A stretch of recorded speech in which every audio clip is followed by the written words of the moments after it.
তিরমিজি শরীফের ২৯১০ নম্বর হাদিসের বর্ণনা, ক্বালা রাসূলুল্লাহ সাল্লাল্লাহু আলাইহি ওয়াসাল্লাম, মান ক্বারাআ হারফাম মিন কিতাবিল্লাহ ফালাহু বিহি হাসানাহ ওয়াল হাসানাতু বিআশরি আমসালিহা।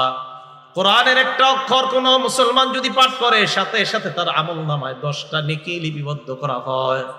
পড়েন আমার সাথে সবাই, আলিফ লাম মিম পড়েন। নবীজি বলেন, এই যে আলিফ লাম মিম পড়লা, লা আকুলু আলিফ লাম মিম হারফুন, আলিফ লাম মিম পুরাটা মিলে একটা অক্ষর এমন না, ওয়ালাকিন আলিফুন হরফুন, আলিফ একটা অক্ষর, লামুন হরফুন, লাম একটা অক্ষর, মিমুন হরফুন, মিম একটা অক্ষর।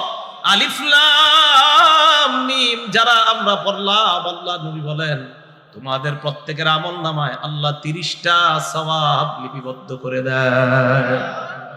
তাহলে ইমানদারের পরিচয় কোরআন পড়বে, কোরআন তেলাওয়াত তাদের সামনে করা হয়, নিজেরা কোরআন তেলাওয়াত করবে, অন্যের কোরআন তেলাওয়াত শুনবে, কোরআন তেলাওয়াত যেন বাচ্চারা করতে পারে, কোরআন তেলাওয়াত শিক্ষা দিবে। আল্লাহ তৌফিক দান করেন।